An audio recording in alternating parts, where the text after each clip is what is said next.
Good evening, everyone, and welcome to another episode of Friday with Friends. Tonight's friend, Aimee Davis. Hello, Aimee.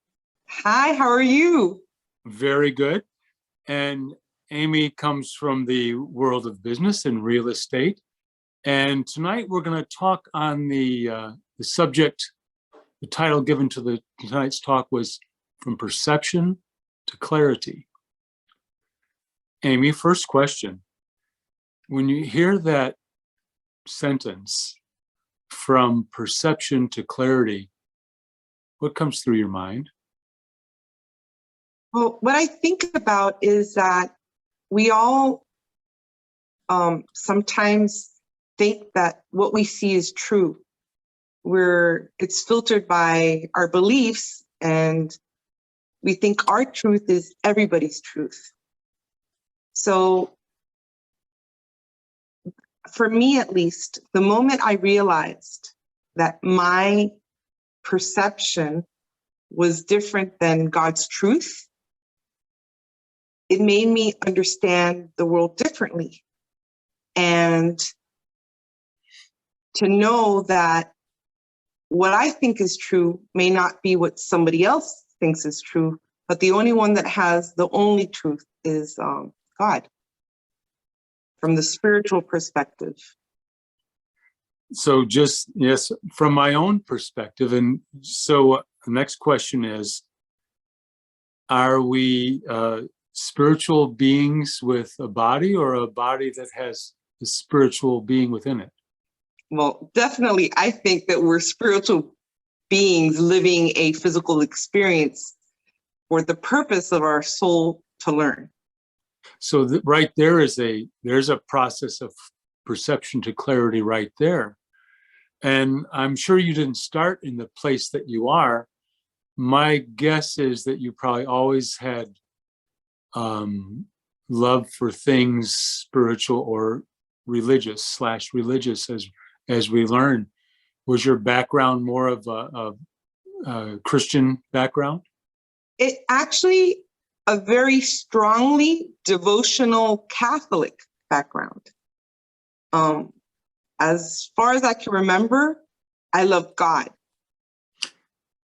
I don't remember a time in my life that I didn't love God.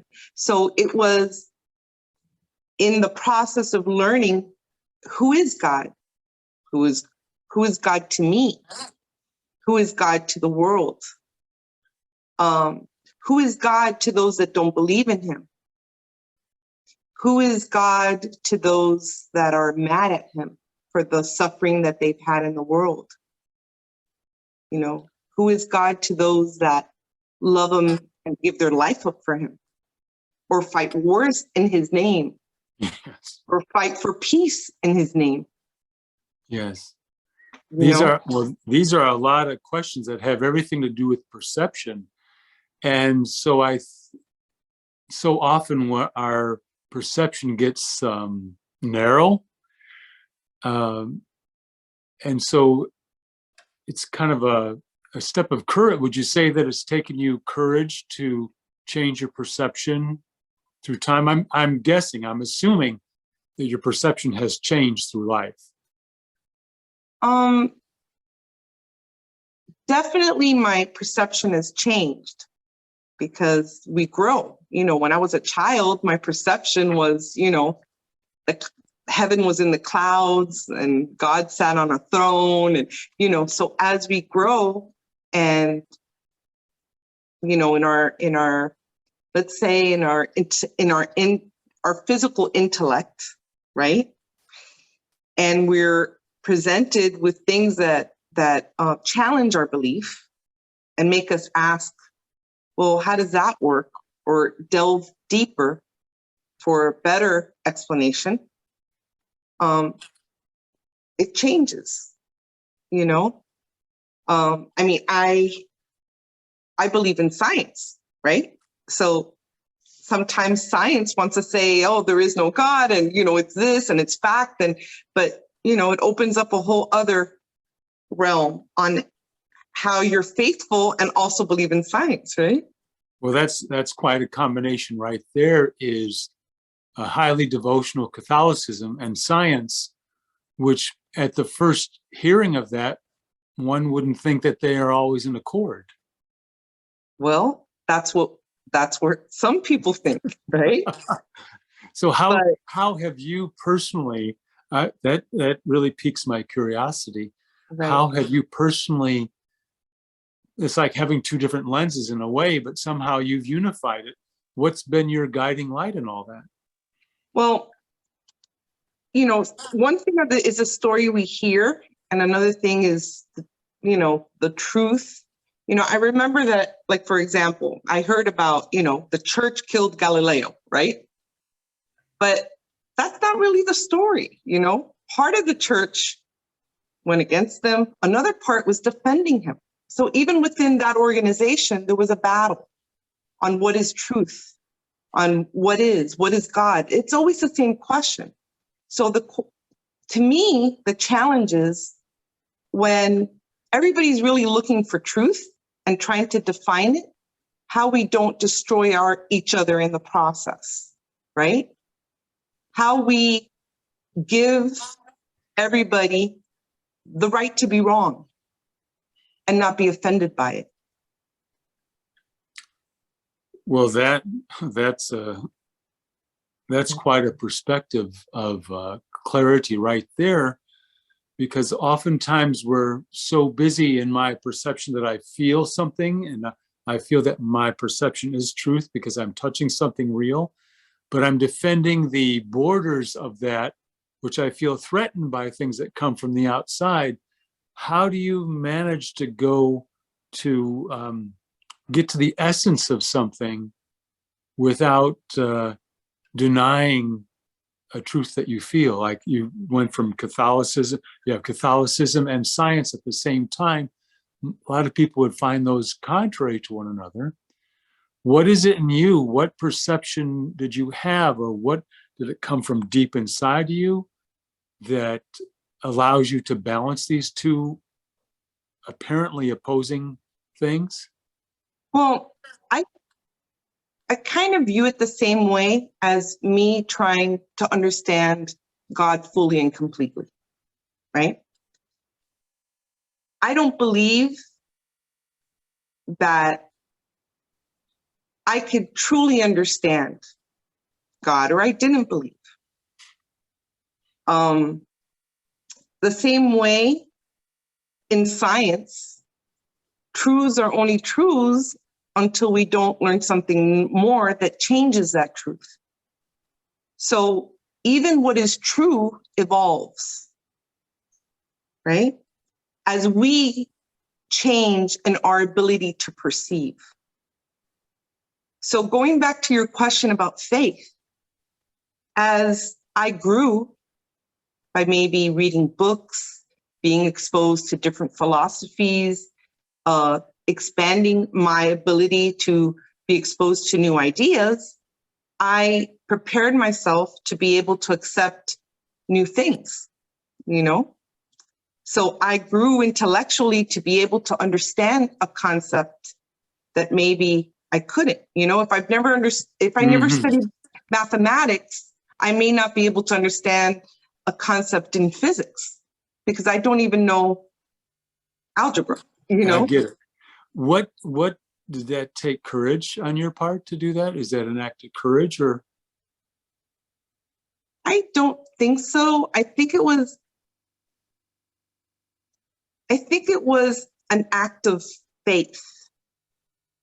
I think it was, I believe that faith was a gift from God because I've always had it and I wanted to maintain it and I didn't want to lose it. But I wanted to say, well, how can this mesh with my faith and and my belief that there is a God? How does this challenge, can it fit into a reality where God exists? So I always approach things from the position of it's not, but what if it is? What if he is? Is there a You know, possibility? Is there a way that they can coincide? I don't say that, I don't have by any means all the answers, you know what I mean? And right, it's like the more right. I learn, the less answers I have, right? Yes. Because the more questions I Mhm. have. But How about the faith in yourself to see it, and the faith in yourself that you'll attain it? Do you have that faith in yourself? no, I think that when we're younger, we think we have all the answers. We're really strong on this is what I believe and this is how it is. And I think the more you grow and the more you learn, the more you realize how much you don't know. And it's okay because we don't need to know to do what we're here to do, right? We're just here to play our part the best way we can with what we know. Do you feel that you've had to let go of some old things in order to see new things? Yes, I do. Yeah, I was thinking that's just in thinking of, the literal form of perception that, we see things and we have a tendency to see that which we think will give us something. That's what we're looking for. We're always looking for happiness. And a lot of times I'm just like the glasses I'm wearing, they could be colored just as well as clear. And my perception might be colored by the tint in my lens. And so it appears to me, and I just wanted to get some affirmation from you, that it's about removing things from my perception rather than so much adding something new, but removing what's no longer necessary. Like you don't need to see up in the clouds and God on a throne anymore as a vision to give you faith. It's altered, it's matured, it's a subtraction rather than an addition. Another question for you. Has it, as you've gone on this process, has it put you at odds with those of your friends and family who don't share the same desire to go further? Mm, I don't think so. That's good. I was fortunate enough to be born into a family that is very open-minded and supportive, Wow. That And is a I, fortune. I I think that it might be at one time, you know, my mother might have been worried that, you know, I was, but I had a lot of questions, Yes. and it was so funny because I remember one time I picked up the book Vatican II, which was like a book written by the Vatican, and it talked about the search for God. And one of the things it said there was anybody that steps away from the church in the search for God, it's okay. Because in the search for God, you will find him. So, so even the religious organization that I was born into understands fully that everybody needs to find God the way they need to find him if what they're doing is looking for God. So the first clarity might be in one's own heart. That I'm trying to change my inner perception. It's not even perceiving myself, how I define myself. Like, who am I? That's a perception. Right. I come in my family, it's very diverse, right? My mother's Cuban, my father American, my mother was Catholic, my father Methodist, my mother Republican, my father's Democrat. So I needed to say, well, who am I really early in my life? Who am I going to be? Because there's the shared thing here is love, but all these extra labels are really, really different, right? Yes. But they shared love Mm. and understanding and acceptance of difference and respect. Well, that's a That's what I fortune. learned in my household, you know? The word that you brought up just tweaked in my ear, labels. And I guess that's part of the perception thing, that labels are a perception, and clarity is like the removing of those labels, that we're finding ways to connect rather than ways to disconnect from one another. And so you've been fortunate enough to have a family where there's diverse labels, but love connects. So maybe I think you've hit on the answer to the whole thing, the essence to go from perception to clarity, maybe is love. Love, you Such know, a simple answer. love, right? You know, and even I always say it's so easy for everybody to know what a table is, or a chair is, or a car or pencil because it's concrete. But our words like love, justice, fair, these are all tied to experience. And That's absolutely true. everybody's experience is different. So sometimes we get lost in defining our abstracts. That's an excellent point. It's an excellent point, because they're all intangibles, and based on our experience, they mean different things. Yes. So, that we could go on that subject for a long time, and that's why so many scholars argue and different religions argue based upon each one's personal experience.